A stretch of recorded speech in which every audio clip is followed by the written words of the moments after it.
Hey, good morning, guys. Welcome back. Happy Monday. Hopefully, I see most of you today. If not, I guess this will be online. Anyhow, this has been coming for a while.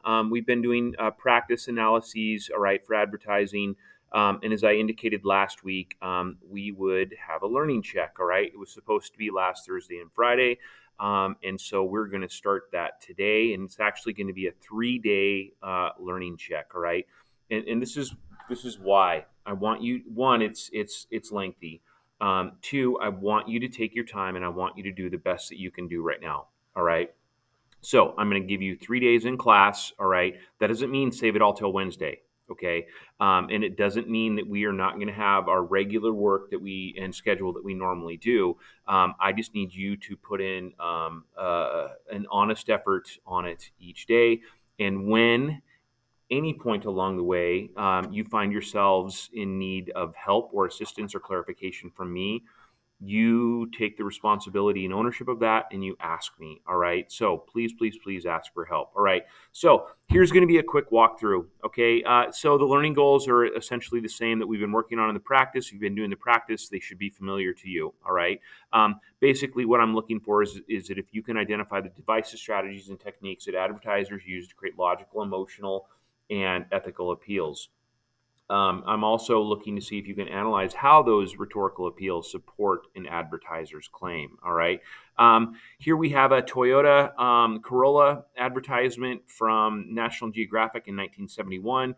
It doesn't really matter as far as advertising goes in terms of analyzing it for rhetorical appeals, whether it's 2022 or 1971. All right.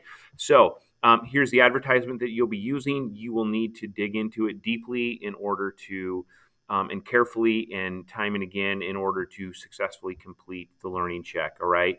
That being said, there are three parts to this. First one is pre analysis. All right. And I want you to complete this, and this should look very familiar. It's the same thing that we did for the practice analyses.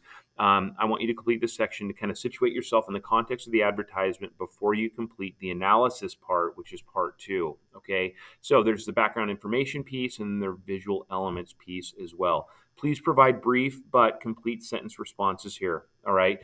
Number six in the background information is muy importante because this is really, and this ties back to the learning targets. Okay. What claim or claims does the ad make for the product being advertised? Okay. So as you look at this, all right, what do they seem to be claiming about or through this advertisement in regards to their product? Okay. So really think about this one here because I think it's central to understanding the rest of the work with the rhetorical appeals. Okay. On number four here, I've added a link here that kind of explains colors in advertising. All right. And so I think if you want to take your analysis a little deeper, you will click on that and then you will think beyond just your personal associations that you have with the colors. You'll look at some of the common or general associations that people tend to have with the colors that are in the advertisement. All right. Once you have completed this, and please do it in order, all right, then you're going to move on to part two of the analysis. Okay. And with that, I have provided for you the success criteria that's going to be necessary in order for you to successfully complete this. All right. If I want something from you, I have to show you what it is that I want. Okay. So here is the success criteria for each of these, and there are four of them. Each part you're going to have to answer with basically a claim site clarifier or a CCC paragraph. Okay. And so this is what I need from you. You will meet the standard if you write and complete sentences.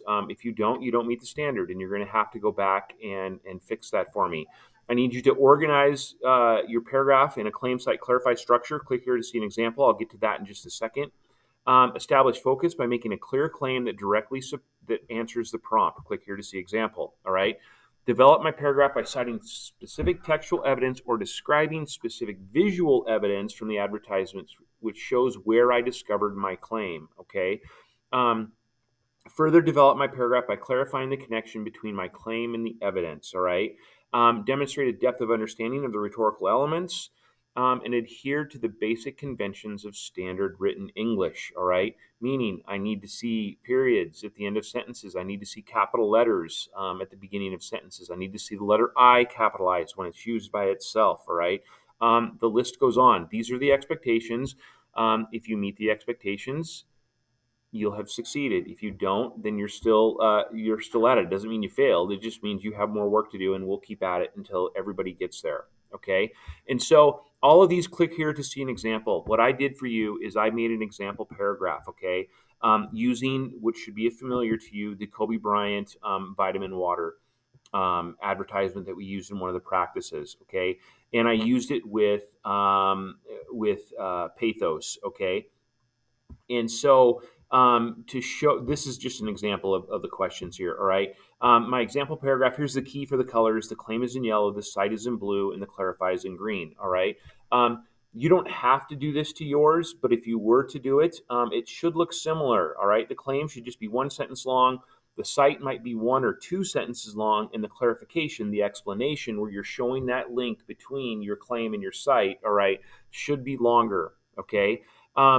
And I also broke it down into claim, cite, and clarify, and went over with you some of the key points, okay, for what I am looking for with your paragraph. All right. So I need you to read through this and familiarize yourself with it and go back to it and compare mine to yours. You're going to have to write me 4 paragraphs in total, as you will see when we go back to this. Okay. So, it's the same exact questions you're answering using the practice analyses. All right, the glossary of terms. You have a hard copy of this now. If you don't have a hard copy, I have extra hard copies. All right, here's a digital copy that you can link to through the Learning Check, or I will also post it in Classroom. All right, you need to use this for any unfamiliar terms. For example, in mine, going back here, all right, distortion. Okay, I use distortion. The advertisement uses distortion to establish pathos. Okay, if you click here, it will take you to this document, and this will tell you what distortion is. So there should be no guesswork here. All right, a change or twist to words, phrases, or statements of original meaning. Okay, so please use the sources that I have linked for you. Another thing you'll find is on some of these words that I wasn't sure if you'd know or not, I just linked and gave you the definition. So if you don't know what indignant is, click on this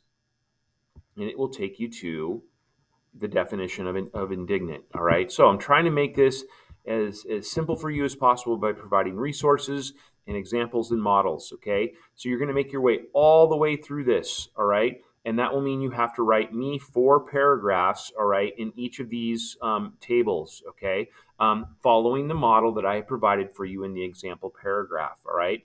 And then part 3, once that's all done, is just a self-assessment reflection. The top part should look very familiar here. It's the same thing. You're indicating confidence level with the learning targets or learning goals.